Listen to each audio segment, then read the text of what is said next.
Syafaat yang kita harap pada satu saat, tempuhlah kasih sayang Allah melalui kekasihnya Muhammad Rasulullah.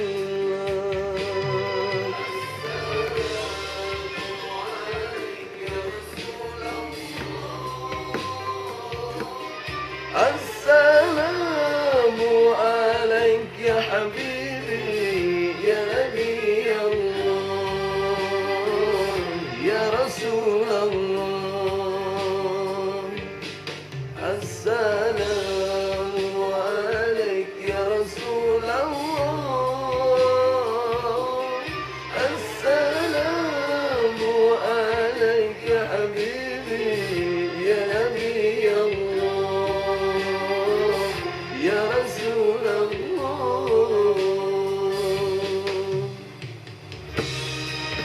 Assalamualaikum warahmatullahi wabarakatuh. Alhamdulillah wa syukurillah wa ala alihi wa sahbihi wa mawala. Alhamdulillah alladzi khassana bil bayan wa ja'alana minal faizina bidaril jinan. Wassalatu wassalamu ala waladi adnan wa ala alihi wa sahbihi dzawil ilmi wal irfan. Asyhadu an la ilaha illallah wa asyhadu anna Muhammadar Rasulullah. Allahumma shalli wa sallim ala sayyidina Muhammadin.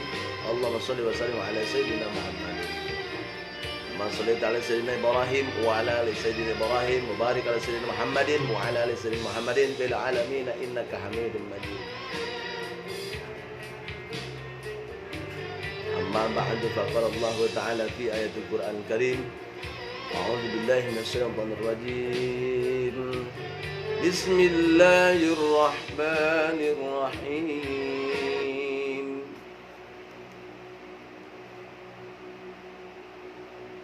Laisa 'alaikum junahun an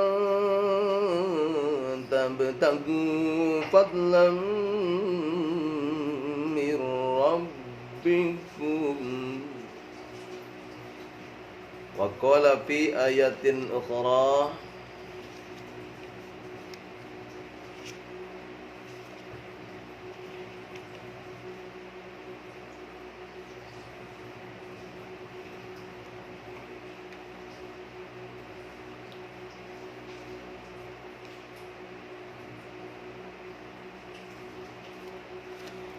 ولا تنكحوا المشركات حتى يؤمن ولا أمة مؤمنة خير من مشركة ولو أعجبكم ولا تنكحوا المشركين حتى يؤمنوا.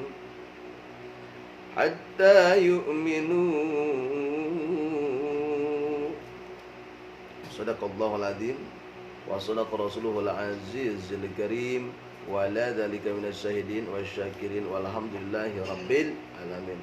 Wa qala Nabi sallallahu alaihi wasallam an Suhaib radhiyallahu anhu anna Nabi sallallahu alaihi wasallam qala salasun bihinnal barakah al-bayu ila ajalin wal muqaradatu wa khaltul birri bisya'iri lil baiti li alil bai'i.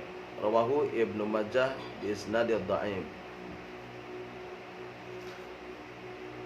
Wa qala haditsu ukhra an Hakim ibn Hizam radhiyallahu anhu annahu kana yastaritu ala rajuli idza atahu malan muqaradatan an taj'ala malin fi kabidin ratbatin wala tahmiluhu fil bahri wala tanzila bihi fi batni masilin fa in fa'alta syai'an min dzalika faqad dhamitu malin. Rawahu Ad-Darqutni wa rijaluhu nuqat.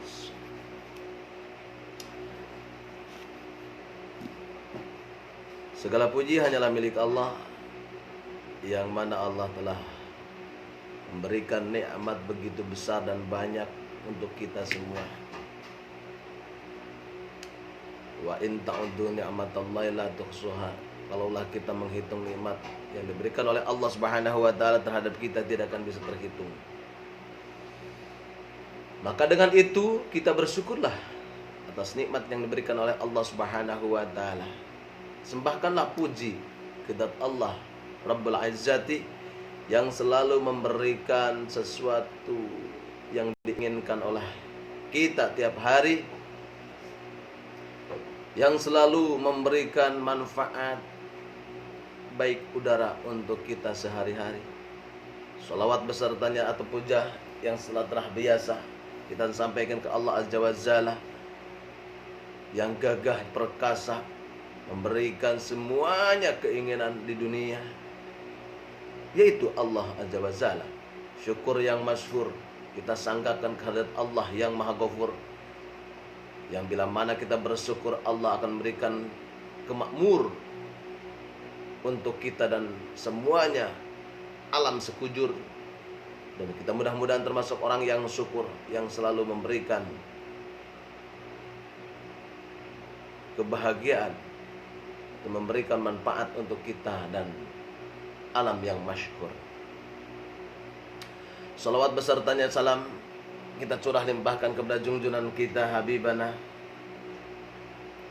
wa nabiyyana Muhammad sallallahu alaihi wasallam.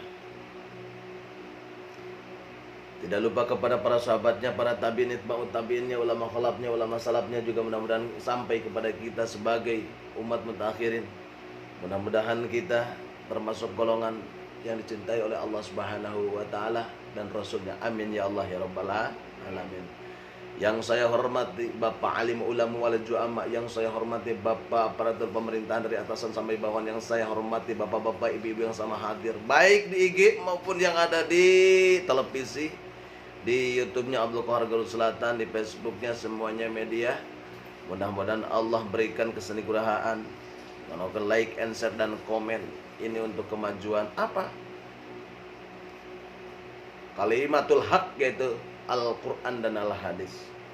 Di pagi yang sangat berbahagia ini, kita akan coba mengupas seputar tentang kias. Kemarin sudah Assalamualaikum Bang Hamid, Assalamualaikum.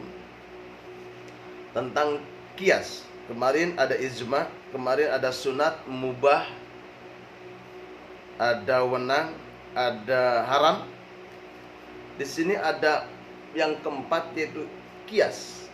Apa sih kias itu? Kias itu menurut arti bahasa artinya mengukur atau sesuatu dengan lainnya dan mempersamakan, sedangkan menurut arti istilah adalah al-qiyasu raddul far'i ilal asli bi illatin tajma'uhuma bil hukmi. Kias adalah mengembalikan, menyamakan cabang kepada pokok karena ada illat atau sebab yang mengumpulkan keduanya ke dalam suatu hukum. Seperti itu. Dalam ibarat lain yang disebut kias adalah istikhraju misli hukmil mazkuri lima lam yazkur bi jami'i bainahuma. Menetapkan sesuatu hukum yang tidak disebut dalam lafaz, disamakan seperti apa yang disebutkan dalam lafaz ini, lafaz itu karena ada ilat yang mengumpulkan keduanya. Jadi ulangi lagi, kias itu adalah menurut arti bahasa mengukur sesuatu dengan lainnya dan mempersamakannya. Kias, ilmu kias. Contoh bahasa, memukul, ngebuk, babuk. Emang dalam bahasa Sunda itu beda. Kalau mukul, habek. Kalau mabuk, pakai barang. Yang dimaksud dalam ilmu kias di sini, contoh, daraballahu masalah. Ada kan contohnya? Daraba itu memukul, tapi artinya bukan memukul di sana itu. Gitu kan? Maka ada dikiaskan agar supaya ilmu kias di sini. Teruskan dengan madkur yang berikutnya. A. Tadi definisi kias. B. Rukun kias. Rukun kias ada 4, yaitu aslun, yaitu merupakan hukum pokok yang diambil persamaan. Aslun qawiyun, aslun, asal pertama. Yang kedua far'un, yaitu merupakan hukum cabang yang dipersamakan. Yang ketiga ilat, yaitu sifat yang menjadi dasar persamaan antara hukum cabang dengan hukum pokok. Ya, ahlun, aslun aya asal. Yang keempat hukum. Hukum itu merupakan hasil dari kias tersebut. Lebih jelasnya bisa dicontohkan Allah telah mengharamkan arak karena merusak akal, membinasakan badan, menghabiskan harta. Maka segala minuman yang memabukkan dihukumkan haram. Nah, dalam hal ini dapat dijelaskan sebagai berikut. 1. Segala minuman yang memabukkan ialah far'un, cabang. Ya, segala, nah segala dikiaskan. Naon bae anu mantaka mabokeun haram. Minum loba teuing kubung hak beteung, minum air kelapa tin halal jadi haram, lamun loba teuing israf jadi haram. Nah, dikiaskan seperti itu. Apalagi mabuk baygon atau whisky, vodka udah jelas itu mah ya, brandy dan sebagainya. Cimeng, air putih, air merah, kopi juga kebanyakan bisa mabuk, ya haram. Dikiaskan di sini. Yang ketiga, mabuk merusak akal ialah ilat penghubung sebab. Karena mabuk itu zaman dulu ada seorang ulama yang masyhur. Ada seorang ulama, assalamualaikum Jason. Ada seorang ulama ditawari satu membunuh, berzina dan mabuk. Ditawari untuk membunuh tidak diterima. Atau apalagi berzina. Yang ketiga mabuk. Nah, mabuk sedikit ringan katanya gitu ya. Pas mabuk tadi kan akalnya hilang. Jadi orang mabuk itu akalnya hilang. Pernahkah kita melihat orang yang sedang mabuk cinta? Cok orang sono mah beureum kadeuleu beuntak karasa, blug nangkuban blak nangkarak emut wae ka manehna. Kan orang yang jatuh cinta mah mabuk eta teh. Ustad oge bisa hilang karena kaustadaranna, ulama bisa hilang karena kaulamanana lamun geus mabuk cinta. Rek mabuk cinta eta. Beureum kadeuleu beuntak karasa, emot si eta we gitu. Mau tidur teringat padamu, mau makan teringat padamu, mau apapun teringat padamu, semuanya ingat. Itu orang yang sedang mabuk itu sebenarnya lagi gila. Apalagi mabuk cinta ditambah mabuk brandy, vodka, whisky dan sebagainya. Wah, itu bahaya. Bahaya bisa. Jadi pelarian dan sebagainya. Setelah mabuk ulama tersebut, ada wanita dilakukan perzinahan. Setelah berzina ada suaminya datang melakukan pembunuhan. Jadi dengan mabuk bisa dilakukan, dosa besar semuanya. Mabuk dosa besar, membunuh diri dosa besar, gitu kan? Zina dosa besar. Nah, itu dosa besar itu ada zina, mabuk, minuman keras, bunuh diri, musyrik, menyembah selain Allah Subhanahu wa taala, hukukil walid, menyakiti orang tua, terus lagi sumpah palsu, munafik itu mah ya. Itu tidak boleh dilakukan. Yang ketiga, mabuk merusak akal. Akal orang yang sedang mabuk itu tidak sehat. Jadi gila. Ada 2 orang laki-laki habis sholat berjamaah subuh. Ditanya, pulang cepat-cepat, balik itu gancang-gancang, itu saha si orang tersebut. Kenapa kok pulang? Waduh, sholat subuhnya kelamaan. Emang selepas sholat subuh itu berapa kali? 4 rakaat. Nah, orang mabuk mah gitu. Lihat bulan, itu mah bintang. Bukan, itu mah bulan, bintang. Wah, bertengkar masalah bulan dan bintang. Karena orang mabuk mah gila, padahal bulan. Yang ketiga, mabuk merusak akal ialah ilat hubungan sebab. Yang keempat, hukum segala yang memabukkan hukumnya haram. Setelah kita mengetahui rukun-rukun kias, itu adalah 4 macam, yaitu asal, far'i, ilat, dan hukum. Asal, far'i, ilat, dan hukum. Itu asal hukum kias. Syarat asal soal pokok hukum yang hendak dipindahkan kepada cabang masih ada. Pokok kalau sudah tidak ada, misalnya sudah dihapuskan atau mansuh, dimansuh itu, maka tidak mungkin terdapat perpindahan hukum. Yang kedua, hukum yang ada dalam pokok harus hukum syara, bukan hukum akal atau hukum bahasa, karena pembicaraan kita adalah kias atau syara. Yang ketiga, hukum pokok tidak merupakan hukum pengecualian, seperti sahnya puasa yang lupa meskipun makan dan minum.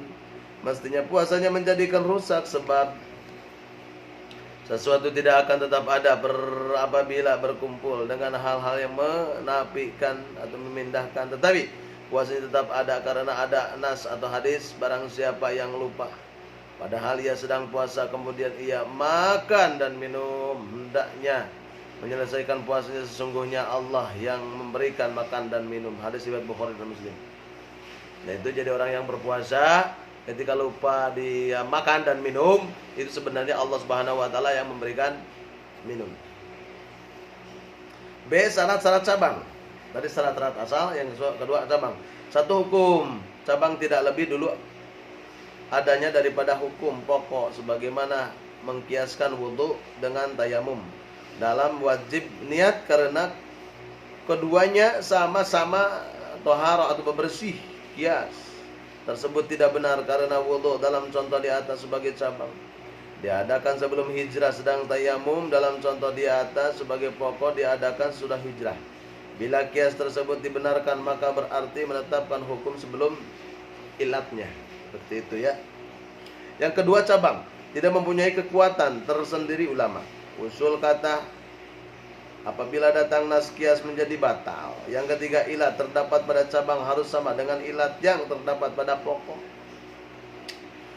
Yang keempat, hukum cabang harus sama dengan hukum pokok. Nah itu ya. Yang C, syarat-syarat ilat. Satu, ilat harus tetap berlaku, manakala di ilat tentu ada hukum dan akan tidak ada manakala ilat tidak ada. Yang kedua, ilat berpengaruh kepada hukum, artinya hukum harus terwujud ketika terdapatnya ilat tanpa menunggu kepada manusia, seperti melindungi jiwa yang mulia sebagai ilat wajibnya kias, dan seperti memabukkan sebagai ilat adanya haram terhadap minuman keras. Seperti itu. Yang ketiga, ilat harus merupakan berupa sesuatu yang terang dan tertentu. Misalnya berpengaruh ilat tersebut karena adanya hikmah yang dikehendakinya secara berpergian, misalnya dijadikan ilat seperti itu. Mengkosor sholat karena kosor ini mengandung hikmah. Jadi kosor mengandung hikmah. Kalau sesuatu tersebut tidak terang, maka tidak bisa dijadikan ilat. Seperti ridha dan perikatan, karena ridha adalah suatu hal yang samar, maka perlu adanya serah terima sebagai gantinya. Demikian pula maka sesuatu itu tidak tertentu seperti kekuasaan atau kesukaran, maka tidak bisa menjadi liat mengkosor sholat. Yang keempat, ilat tidak berlawanan dengan nas, ya. Apabila berlawanan nas, yaitu atau didahulukan, sebagaimana pendapat sebagai ulama, dengan bolehnya menjual harta bendanya, karena itu orang perumpamaan tersebut dapat melakukan pemikiran tanpa izin walinya.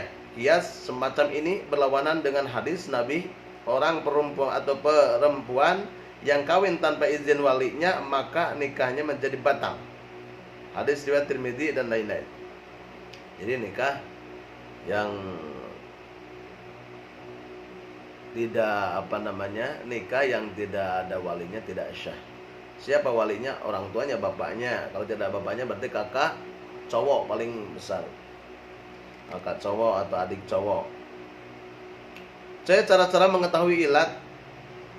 Karena dalam kias tidak cukup hanya mengetahui adanya ilat, yaitu hal-hal yang mengumpulkan soal pokok dengan sholat cabang, tetapi harus mengetahui pula adilah atau dalil-dalil yang menunjukkan ilat tersebut, baik dari nas Al-Quran atau hadis, ijma maupun istinbat atau penelitian. Maka ulama usul menetapkan cara-cara menentukan adalah ilat, yaitu satu, menentukan ilat dengan dalil-dalil nakli Al-Quran dan hadis nas, baik secara langsung ataupun tidak langsung. Adapun cara dari kata-kata sorihun nutki dapat dibagi menjadi dua, yaitu dengan perkataan yang jelas menunjukkan ilat. Contoh, kuntu nahaitukum an idkhariluhu mil adahi li ajlid dapat fakulu wadakharu watasaddaqu. Dulu saya melarang kamu menyiapkan daging kurban, ya. Karena banyak orang berkumpul, maka sekarang boleh makan, menyiapkan atau menyimpan dan memberikannya. Hadis riwayat An-Nasai. B, dengan perkataan yang tidak jelas, artinya perkataan tersebut bisa menunjukkan bukan ilat, akan tetapi yang lebih jelas atau terang ialah menunjukkan ilat. Contoh, aqimis sholata liduluki syamsi, dirikanlah salat karena tergelincirnya matahari. Quran surah Al-Isra. Tergelincirnya matahari itu salat duhur. Kalau salat duhur, kalau lamun kalangkang orang masih sudah tidak ada. Contoh, kalau melaksanakan salat duhur, sudah masuk waktu duhur, kan si matahari itu dari sebelah timur. Nah, si cahaya atau si rama atau si kalangkangna atau apa namanya, kalangkang tanah bahasa Indonesia nantinya, bayangan badan kita itu sudah menggelincir ke sebelah timur, berarti sudah waktunya masuk duhur. Nah gitu. Kalau tidak punya jam, sekarang udah punya jamnya. Yang terang huruf lam digunakan sebagai ilat, kadang-kadang juga untuk menunjukkan akibat. Sebagaimana dalam ayat, faltaqatahu alu fir'auna liyakuna lahum aduwwan wa hazana. Seperti itu. Kemudian Musa diambil oleh keluarga Fir'aun untuk akhirnya menjadi musuh dan kerusuhan bagi mereka. Quran surah Al-Qasas. Sedangkan cara yang tidak langsung menunjukkan ilat adalah satu, Nabi mengerjakan sesuatu sesudah terjadinya suatu perbuatan lain, baik dari Nabi sendiri maupun dari orang lain. Seperti Nabi bersujud saat beliau lupa. Bersujud saat beliau lupa. Juga Nabi memerintahkan pembebasan budak terhadap orang yang bercampur dengan istrinya pada waktu puasa Ramadan. Seperti itu. Dapat diketahui dari kedua kejadian tersebut bahwa lupa menjadi ilat sujud dan bercampur dengan istimewa waktu puasa Ramadan. Lupa ilat menjadi ilat pembebasan budak. Yang kedua, menyebutkan sesuatu sifat sebelum atau sesudah. Kalau sifat tersebut tidak dipandang sebab ilat, tentu tidak ada guna menyebutkan contoh sebelum hukum. Ya ayyuhalladzina amanu idza nudiya lis-sholati min yaumil jumu'ah pertama. Jadi tidak boleh di sini. Ya ayyuhalladzina amanu idza nudiya lis-sholati min yaumil jumu'ati fas'au ila dzikrillah. Hai orang-orang yang beriman, apabila disuruh untuk menunaikan sembahyang pada hari Jumat, maka bersegeralah kamu mengingat Allah. Ini contoh sebelum hukum.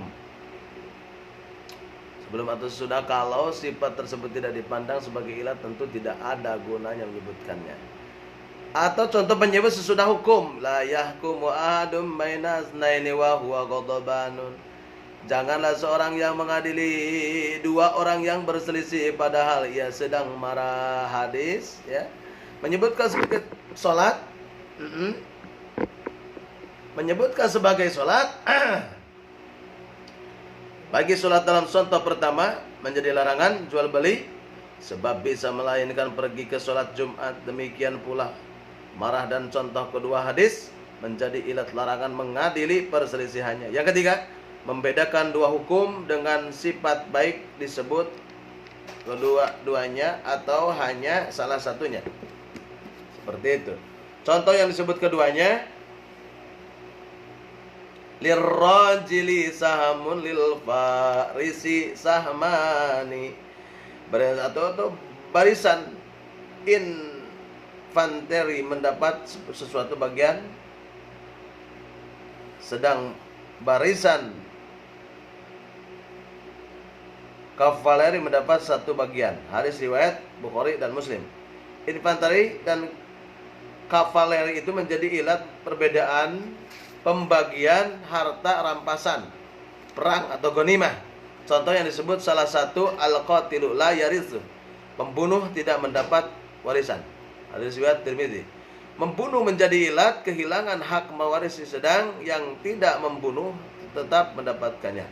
4. Membedakan dua hukum dengan syarat. Contoh syarat, wa in kunna ulati hamlin fa'afiku alayhinna hatta yasa'na hamlahunna fa in arda'na lakum fa'atuhunna ujurahun.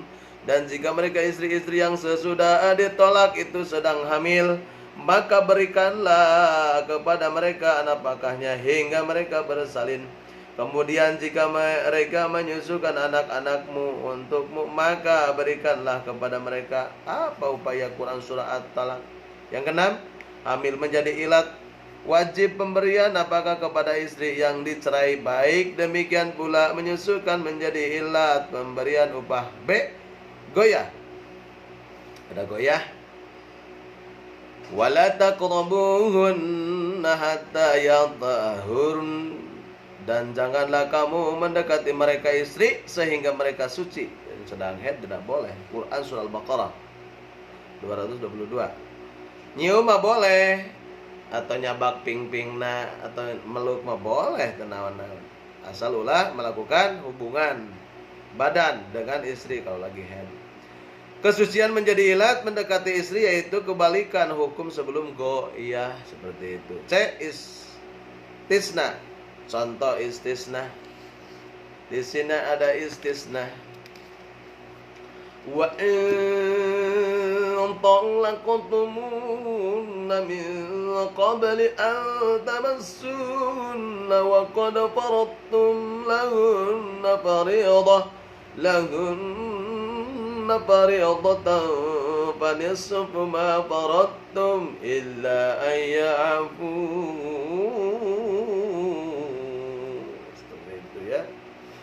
Yang artinya wallahu a'lam bil murad, jika kamu menceraikan istri-istrimu sebelum kamu bercampur dengan mereka, padahal sesungguhnya kamu sudah menentukan maharnya, maka bayarlah 1/2 dari mahar yang telah kamu tentukan itu, kecuali jika istri-istrimu itu memaafkannya. Itu Al-Quran surah Al-Baqarah. Jadi 1/2-nya itu. Kalau 100 berarti 20.000. Gitu. Harus dikeluarkan si mahar tersebut. Memaafkan menjadi ilat kepuas atau kehapusnya mas kawin. Jadi kalau kita mas kawin, jika kamu menceraikan istri-istrimu sebelum kamu bercampur dengan mereka, padahal sesungguhnya kamu sudah menentukan maharnya, 2% keluar. Jadi kita mau menikah, bercampur belum, itu kan, tapi kita mau menceraikannya. Nah, 1/2-nya keluarkan mahar tersebut. Tapi kalaulah istrinya memaafkan, ya udah gugur mahar tersebut, 1/2 tersebut ya. Memanfaat atau memaafkan menjadi ilat hapusnya mas kawin. Yang kedua, menetapkan ilat dengan ijma. Contoh, telah disepakati belum dewasa menjadi ilat, dikuasakan harta anak yang belum dewasa. B. Sahabat Ali bin Abi Thalib radhiyallahu anhu berkata, kalau ia minum tentu mabuk. Kalau mabuk ketentuan mengigau. Kalau mengigau tentu akan berkata dusta. Perkataan Ali bin Abi Thalib radhiyallahu tersebut tidak ada yang membantahnya. Di sini kedustaan menjadi ilat hukumnya bagi peminum minuman keras. Jadi orang minum keras bakal ngigau, setelah ngigau bakal berdusta. Nah, jangan berdusta kan tidak boleh. Maka yang mabuk diharam. A. Munasabah. Penyelidikan dalam penelitian isbat diantara termasuk bagian ini adalah munasabah. Munasabah ialah persesuaian antara sesuai munasabah al sifat dengan larangan atau perintah. Kalau diteliti sebenar-benarnya persesuaian tersebut dapat diterima akal karena bisa membawa manfaat atau menjauhkan kemelaratan dari manusia. Seperti itu. Allah tidak mengadakan syariat dengan sia-sia, tetapi ada maksudnya, yaitu mewujudkan kebaikan bagi manusia, yang karenanya kita baru dapat memahami benar-benar nas syariat. Agar maksud tersebut tercapai, syariat menggolongkan perbuatan manusia kepada 3 golongan, yaitu 1. Daruri atau daruri ialah hal-hal yang mesti adanya, yang tidak untuk menegakkan agama dan kepentingan dunia. Apabila hal-hal tersebut tidak ada, tentulah akan kacau hingga manusia dan rusak dunia ini. Daruri adalah 5 macam, yaitu memelihara agama. Untuk maksud ini diadakan perang iman, mengucapkan 2 kalimat syahadat, sholat, zakat, puasa, dan haji. B. Memelihara jiwa. Untuk maksud ini diadakan hukum kias balasan sebagai sebab kalau tidak dijalankan tentulah masyarakat tidak merasa aman dan tentram. Yang C. Memelihara akal. Untuk pemeliharaan akal dijalankan hukum atas pemimpin minuman keras, mengingat pentingnya akal sebagai alat pengukur perbuatan kita sehari-hari.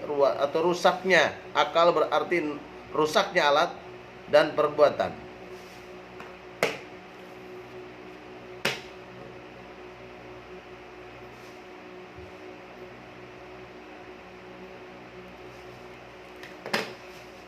Keadilan atau keadaan tersebut sudah atau barang tentu akan membahayakan masyarakat. Di D. Memelihara keturunan. Memelihara keturunan, untuk mewujudkan ini diadakan larangan zina dan dijatuhkan hukum ahad. Itu. Jadi memelihara keturunan, untuk mewujudkan ini diadakan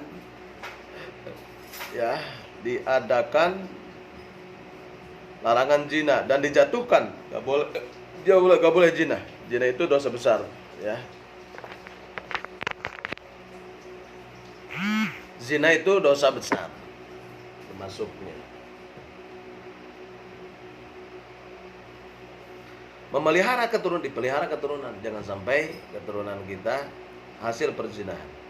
Karena kalau hasil perzinahan anaknya tidak mendapatkan waris, waliknya siapa? Gitu kan. Untuk mewujudkan ini di dalam larangan zina dan dijatuhkannya hukuman had atas orang yang melakukannya.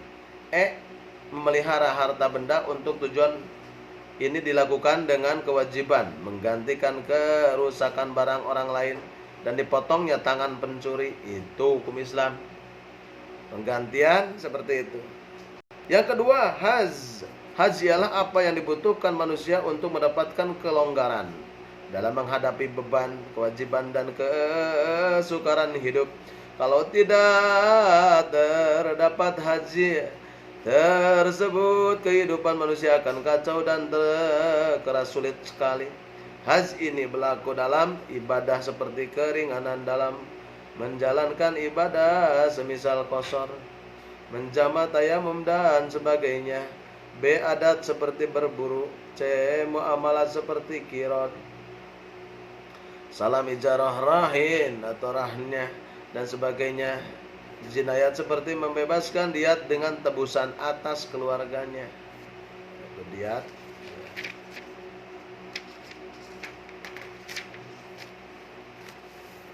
Yang ketiga ada tahsini, ialah mewujudkan apa yang sebaiknya dimiliki oleh setiap orang maupun oleh masyarakat menurut pertimbangan susila dan kesopanan. Kalau soal tahsini,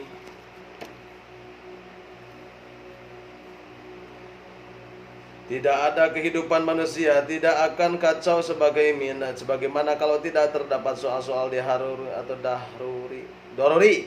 Juga jika akan terasa berat sekali sebagaimana kalau tidak ada soal haj. Hanya kehidupan tersebut menjadi asing dan dibenci oleh akal dan tabiat. Tahsi ini berlaku dalam satu ibadah seperti suci, berhias dan ibadah dan melakukan sholat sunat. B. Kebiasaan sehari-hari seperti kesopanan dalam makan dan minum, tidak berlebih-lebihan dalam segala hal. Yang C. Muamalat seperti larangan menjual barang najis. Gak boleh ya menjual barang najis, kotoran. Muamalat ini muamalat seperti larangan menjual barang najis. Tidak boleh. D. Jinayat seperti larangan membunuh orang, perempuan, anak-anak, pendeta-pendeta agama dan peperangan. Ringkasnya soal-soal tahsin ialah yang berhubungan dengan kesusilaan, kekuasaan yang baik dan segala sesuatu yang dimaksudkan agar perjalanan hidup manusia menurut jalan dan cara yang sebaik-baiknya. Kedudukan doruri, haj dan tahsini.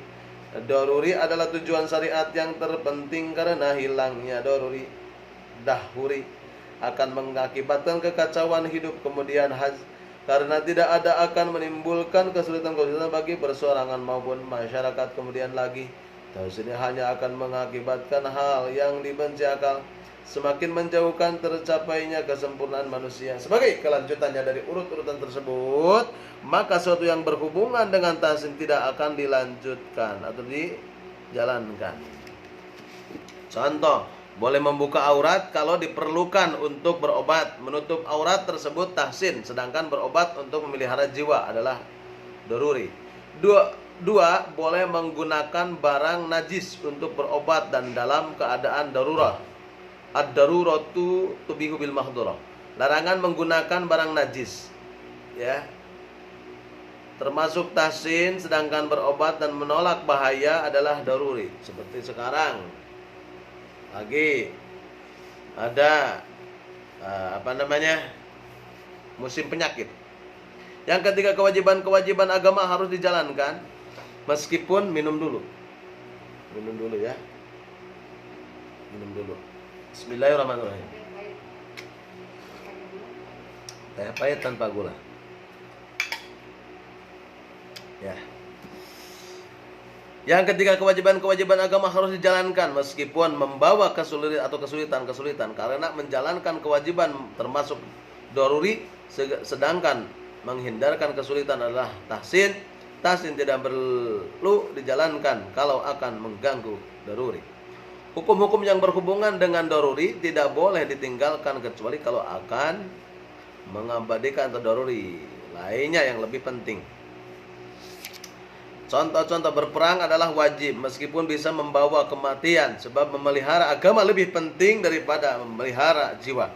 Yang kedua, minum-minuman keras dibolehkan bagi orang yang terpaksa atau dipaksa meminumnya, karena menjaga keselamatan jiwa lebih penting daripada keselamatan akal. Lamun teu mabok dipaehan ku urang. Assalamualaikum, Az-Zaki Robani tos di Jogja, jangan lupa oleh-olehnya di Jogja. Az-Zaki. Mungkin tahun baruan di Jogjanya. Selamat berlibur Az-Zaki, jaga kesehatan, protokol kesehatan ya. Salam untuk orang Jogja.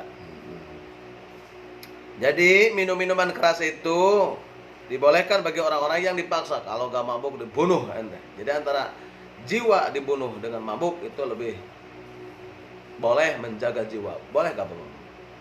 Tapi asal keterusan. Keenakan nih.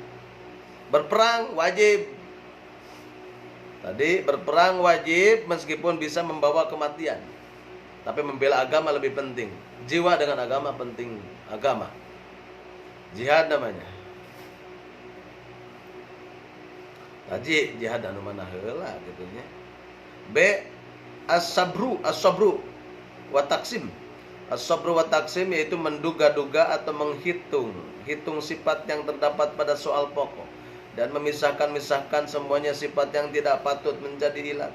Dihapuskan sehingga tinggal satu sifat saja yang menjadi ilat. Misalnya menghitung-hitung sifat arak seperti warnanya, baunya dan memabukkannya. Selain sifat memabukkan bisa terdapat pada barang-barang lain yang tidak diharamkan, maka hanya sifat memabukkan inilah yang menjadi ilat keharamannya.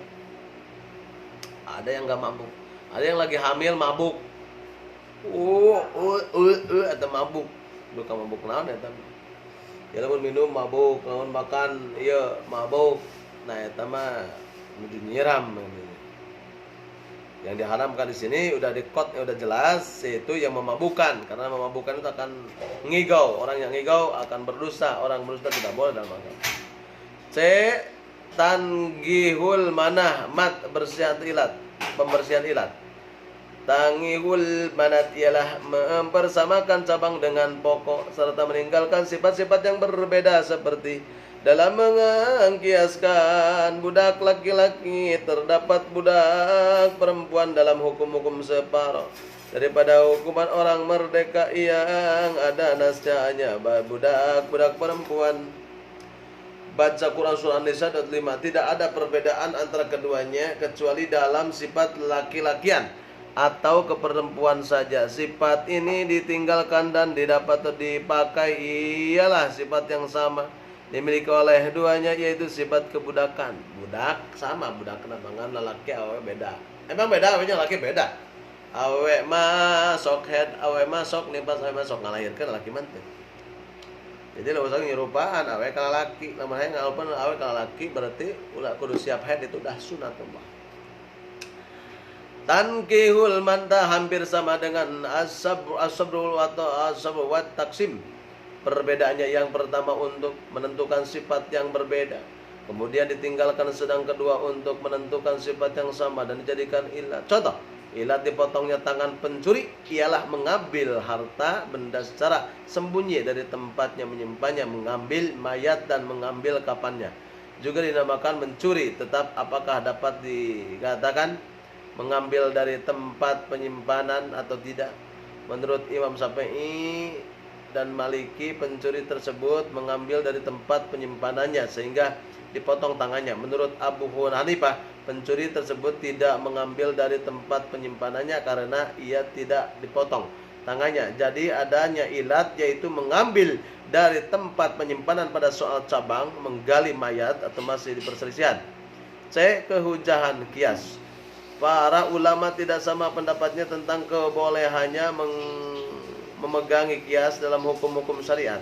Dalam hal ini ada dua pertanyaan, ada dua pendapat, yaitu kebanyakan sahabat, tabi'in dan fuqaha mengatakan bahwa kias dapat menjadi pegangan hujah. Alasan mereka ialah berdasarkan dalil-dalil Al-Quran, hadis dan juga dari dalil akal dan pikirannya. Lihat di antaranya, Fa'tabiru ya ulil albasar, maka ambillah i'tibar, pelajaran wahai orang-orang yang mempunyai pemandangan. Quran surah Al-Hasyr. Yang kedua, Assalamualaikum Realin. I'tibar diambil dari kata ubur yang artinya melewati atau melampaui. Kias ialah melewati dari hukum soal pokok asal kepada hukum soal cabang parun cabang. Jadi kias termasuk ayat tersebut di atas. Wa man qatalahu minkum muta'ammidan fajazaohu mislu ma qatala minal na'am yahkumu bihi dzawa adlin minkum. Barang siapa di antara kamu membunuhnya dengan sengaja, maka dengan itu sengaja dan tidak sengaja itu berbeda hukumnya. Kalau membunuh kita sengaja, ya, maka dengannya ialah mengganti dengan binatang ternak seimbang dengan buruh atau buruhnya yang dibunuhnya mencuri menurut putusan dua orang yang adil di antara kamu. Quran surah Al-Maidah 95. Bagian pertama dari ayat tersebut menerangkan bahwa bandingkan sesuatu dengan sewajarnya, Allah mewajibkan demikian dan pelaksanaannya diserahkan kepada pendapat dan pikiran kita sebagaimana yang dikatakan dalam ayat tersebut. Bagian kedua demikian istilah iman Syafi'i, walau radduhu ila rasuli wa ila ulil amri minhum la'ala mihul ladhina yastanbitunahu minhum Dan kalau mereka menyerahkannya kepada Rasul dan ulil amri di antara mereka, tentulah orang-orang yang ingin mengetahui kebenarannya akan dapat mengetahuinya dari mereka, Rasul dan ahli ulil amri. Quran surah An-Nisa.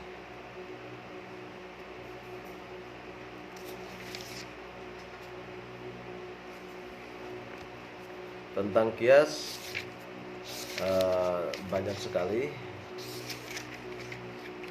maka dijeda dulu. Besok tentang Ibnu Suraj, yang dimaksud ulil amri ialah para ulama dan istimbat ialah kias. Tentang kias sedikit panjang karena ini menggunakan keilmuan yang tidak terlepas daripada ilmu makulat arud, syauhal maknun, ilmu balagoh, ilmu mantik, bayan dan sebagainya diaji ya. Karena tidak sembarangan mengambil isbat atau mengambil contoh menaskan sesuatu perkara kalau tidak dengan keilmuannya. Harus bersandar juga kepada ulama yang lebih mafhum dan paham tentang ilmu kias ini. Dengan itu kita dengarkan song daripada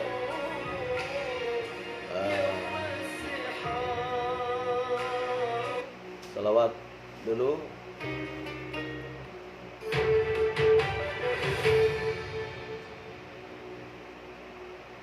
Daripada Ki Haji Mumin Ainul Mubarak. Baru salawat dulu. Mudah-mudahan dengan salawat bisa adem gitu ya. Bisa tercapai cita-cita Jumat yang al-barakah. Sekarang hari Jumat ya, Bun? Ya. Jumat al-barakah.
Ada salawat ilahi, ada salawat lagi ya Nabi salam alaik dari dari internasional.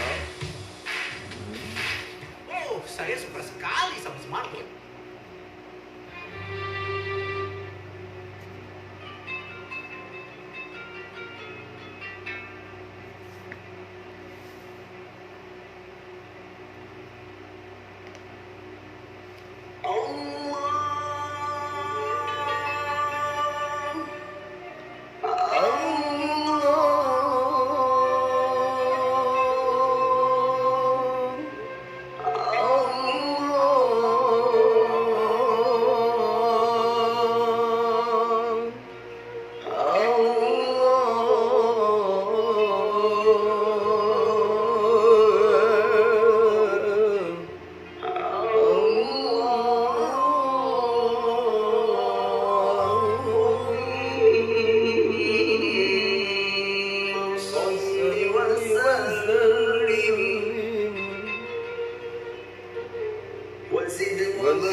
أنت لي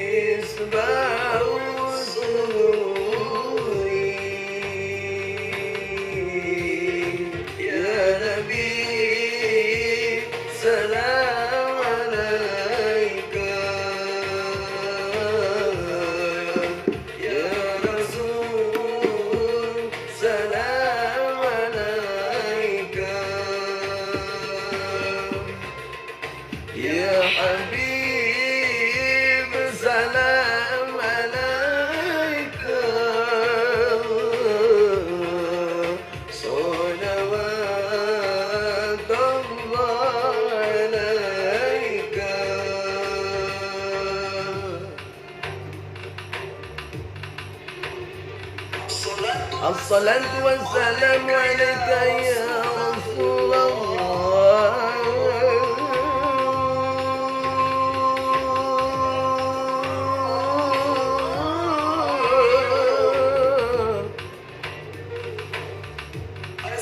Assalamu alaika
Diteruskan dengan ilmu hadis atau hadis 301 hadis pilihan. Hadis yang ke-44,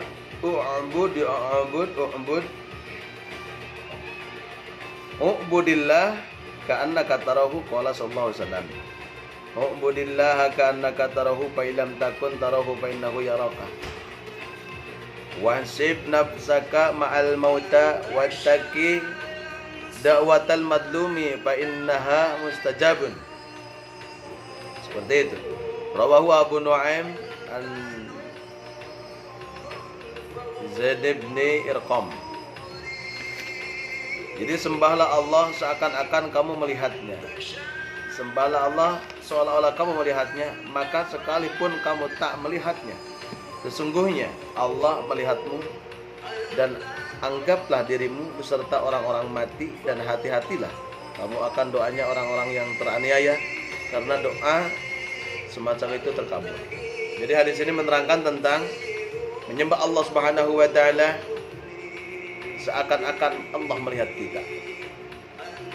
Maka sekali-kali pun kamu tak, walaupun kita tidak bisa melihat Allah Subhanahu wa taala, Allah sesungguhnya Allah melihat kita.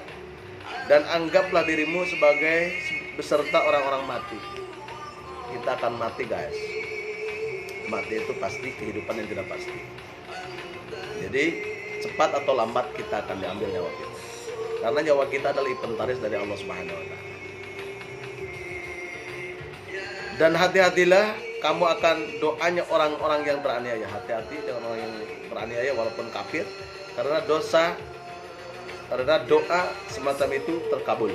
Jadi ya hadis yang ke-45, qala sallallahu alaihi wasallam, innallaha ta'ala yabasutu yadahu bil lail liyatuba musii'un nahari wa yabasutu yadahu bin nahar liyatuba musii'ul lail hatta tatu asyamsu min maghribiha.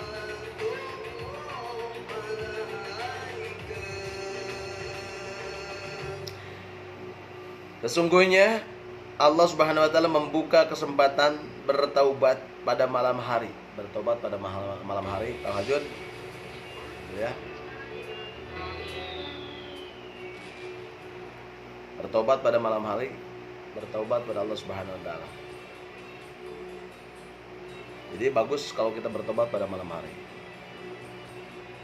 Allah membuka kesempatan, sesungguhnya Allah Subhanahu wa taala membuka kesempatan bertaubat pada malam hari. Kalau kita merasa berdosa, bertaubat sama Allah Subhanahu wa taala. Pada malam hari, bangun, bertahajud. Wa minal laili fatahajjad bihi nafilatan lak asa yab'atsaka rabbuka maqaman mahmuda. Bertaubat malam hari. Bagi orang-orang yang mengerjakan kejahatan pada siang hari dan membuka kesempatan bertaubat pada siang hari bertaubat.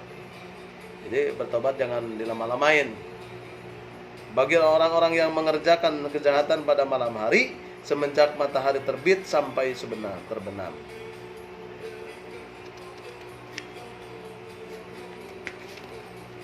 Hadis yang ke-46, at-taubatu ya.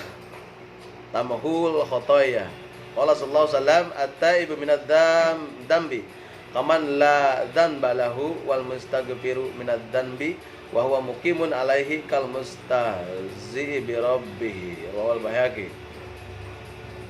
Jadi tobat menghapus kesalahan-kesalahan. Orang yang bertobat mengerjakan dosa seperti yang tak berdosa.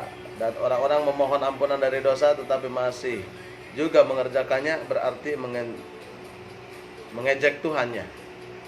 Jadi orang bertobat, tobat samal, tobat, maling tobat, dosa tobat, dosa. Nah itu mengejek Allah Subhanahu wa taala. Hati-hati.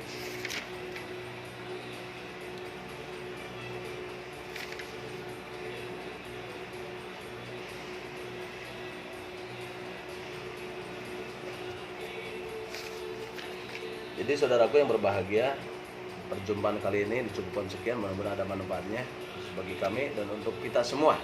Agenda sedikit besok tahun baru, mudah-mudahan niat kita baru dan rezeki juga baru dan target-target kita baru juga. Amin ya Allah ya rabbal alamin. Selamat berlibur, yang masih kerja selamat bekerja. Kami bekerja keluarga mengucapkan banyak terima kasih. Wallahu muwaffiq ila aqwamit thoriq. Wassalamualaikum warahmatullahi taala wabarakatuh.